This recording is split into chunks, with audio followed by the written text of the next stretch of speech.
A stark split-screen moment unfolded today in the nation's capital. It was a clarion call for transparency from the survivors of Jeffrey Epstein and Ghislaine Maxwell, and it was set against Donald Trump and the Trump administration, whose efforts at providing clarity in the Epstein case have been disingenuous at best. Flanked by members of Congress in what is a shockingly rare bipartisan display of consensus these days, survivors gathered on Capitol Hill this morning and called for the release of the Epstein files. They spoke one after the other. Here's a bit from their accounts. I met Ghislaine when I was a senior in college. I was just 21 years old. Maxwell introduced me to Jeffrey Epstein later on that day. That evening was the sliding glass doors moment that changed the trajectory of my entire life. I was once bright, fun, outgoing, and kind. I loved people, and people genuinely enjoyed being around me. But after meeting Jeffrey Epstein and Ghislaine Maxwell, it felt like someone shut off the lights to my soul. Ghislaine, it was your butler that greeted me at the front door of your beautiful home.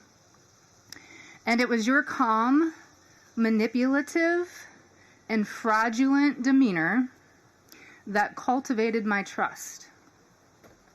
That coercive system that you have mastered was entirely end-game oriented. And that end game was to feed the perversion of you and Jeffrey through sexual violence. They spoke today. It was part of a public push to have all of the Epstein materials and files released.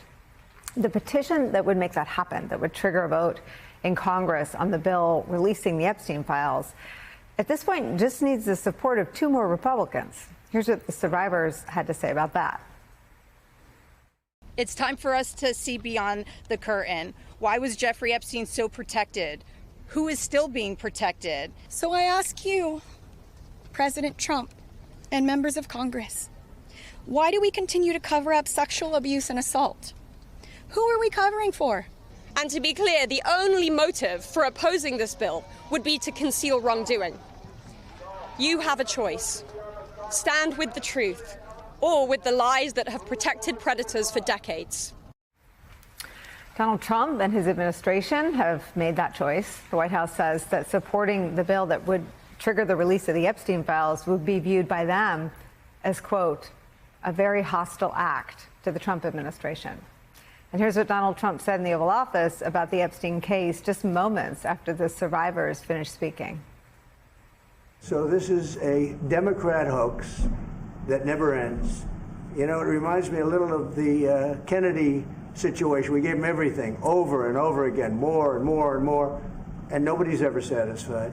And I think it's enough, because I think we should talk about the greatness of our country and the success that we're having. Okay.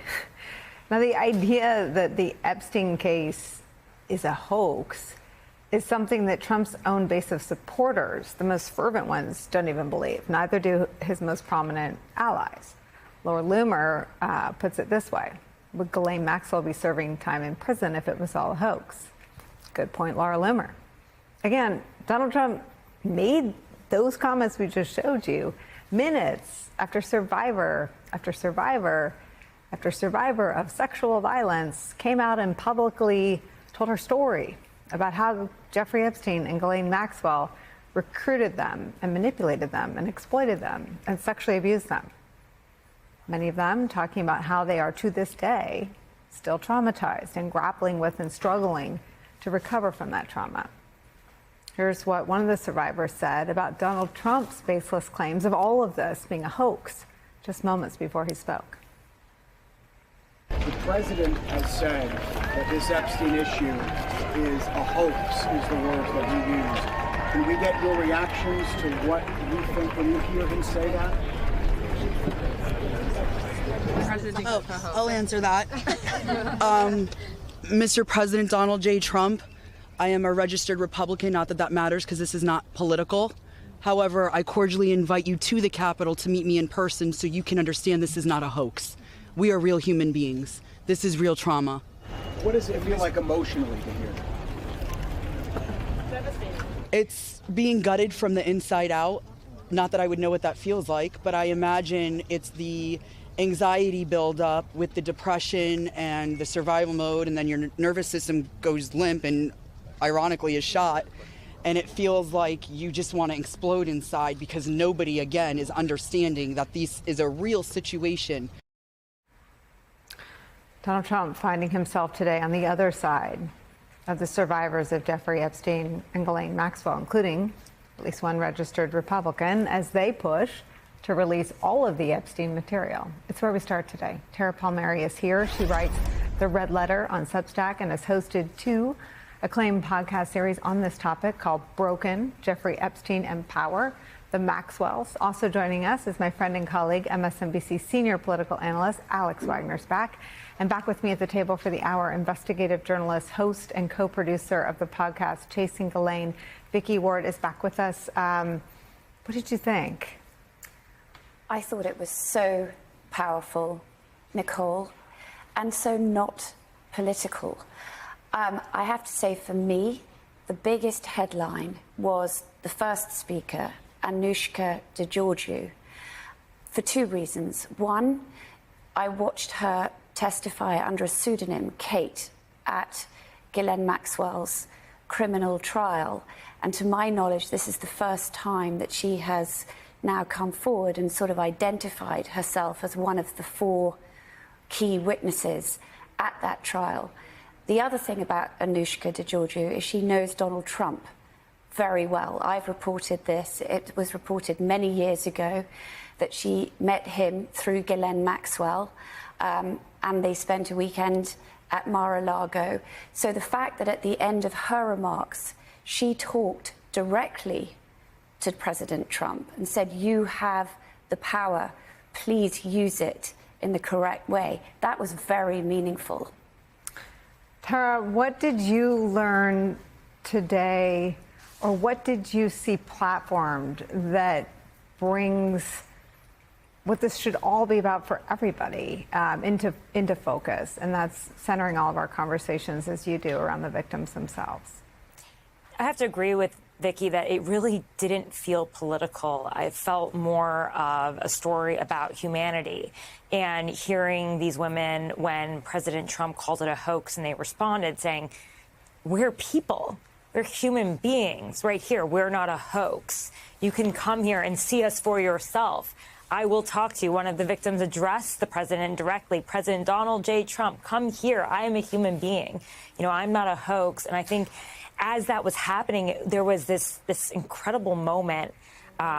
You'd have to be there to really feel it. But there was a flyover, a V of these military planes just going over the victims as they were speaking, and they had to stop because it was so loud. And this was a flyover that the president arranged at the same time as the president of Poland is visiting him.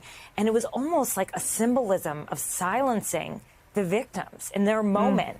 Right there, while they're not even inside the Capitol where they should be on the House floor testifying and telling their truth, because they haven't been invited to do that. No, they're standing on the grass outside of the House, where some of the most powerful people in the world sit that can decide their fate and the fate of so many other hundreds and hundreds of victims that just want the truth out there.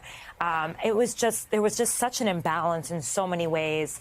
And it reminded you a lot about the fact that this is a class story about the elites versus the people without power, and the struggle. You saw the struggle play out outside on the lawn, and with the men inside, some women as well in these meetings deciding, "We know what's best for you, little lady. We're protecting the innocent." Who are the innocent?